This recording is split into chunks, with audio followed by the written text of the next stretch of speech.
Hello, मी doctor Snehal. सर्वजण मला विचारतात की मॅडम आम्हाला पित्त होते, ऍसिडिटी होते आणि ती सतत होते. याच्यासाठी काहीतरी पर्याय सांगा. यासाठी आम्ही काय करू शकतो? चला तर मग आपण आज जाणून घेऊयात की नेमकं ऍसिडिटी म्हणजे काय आणि त्यासाठी आपण काय काय करू शकतो. आपल्या पोटामध्ये HCl नावाचं ऍसिड असतं, म्हणजेच हायड्रोक्लोरिक ऍसिड. आणि याचं काम काय आहे तर आपण जे काही अन्न खातो त्याला व्यवस्थितरित्या पचवणं, हे हायड्रोक्लोरिक ऍसिडचं कामच. आता या ऍसिडचं प्रमाण आपल्या पोटामध्ये जास्त प्रमाणात वाढलं तर ऍसिडिटी होऊ शकते, किंवा याच ऍसिडचं प्रमाण आपल्या पोटामध्ये कमी झालं तरी देखील आपल्याला ऍसिडिटी होऊ शकते. जर या ऍसिडचं प्रमाण आपल्या पोटामध्ये कमी झालं तर आपल्याला अपचन, ऍसिडिटी, कॉन्स्टिपेशन यांसारखे सिम्पटम्स दिसायला लागतात. आणि जर या ऍसिडचं प्रमाण वाढलं तर हार्टबर्न म्हणजे छातीत जळजळणं, डिस्पेप्सिया म्हणजे पोटामध्ये जडपणा वाटणं यांसारखे सिम्पटम्स दिसायला लागतात. आता या ऍसिडचं काम काय आहे ते आपण समजून घेऊयात.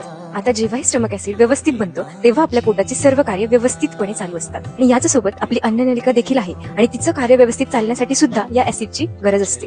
त्यामुळे जेव्हा आपल्या पोटात या ऍसिडचं प्रमाण कमी होतं तेव्हा आपली अन्ननलिका देखील लूज व्हायला लागते आणि हे पोटातलं ऍसिड वरती यायला लागतं. त्यालाच बोलतात हायपर ऍसिडिटी. जेव्हा आपण कुठलंही अन्न खातो तेव्हा ते पोटामध्ये गेल्यानंतर अन्ननलिका पूर्णपणे बंद व्हायला पाहिजे, जेणेकरून आपल्याला हायपर ऍसिडिटी किंवा ऍसिड रिफ्लक्सचा त्रास होऊ नये. तर हे स्टमक ऍसिड तुमच्या पोटामध्ये व्यवस्थित बनण्यासाठी तुम्ही काही छोट्याशा गोष्टी करू शकता. यासाठी तुम्ही ऍपल सायडर व्हिनेगर सुद्धा घेऊ शकता, की ज्यामुळे तुमचं खाल्लेलं अन्न व्यवस्थित पचण्यास मदत होते. त्याचसोबत स्टमक ऍसिड व्यवस्थित बनण्यासाठी देखील याचा उपयोग होतो. प्रोबायोटिक्सचा रेग्युलरली आहारामध्ये समावेश करा, जसे की दही, ताक, बीटरूटची कांजी, ज्यामुळे तुमचं पचन व्यवस्थित होतं. त्यानंतर पाणी व्यवस्थित प्रमाणात घ्या, की ज्यामुळे तुमचा ऍसिड बॅलन्स राहील.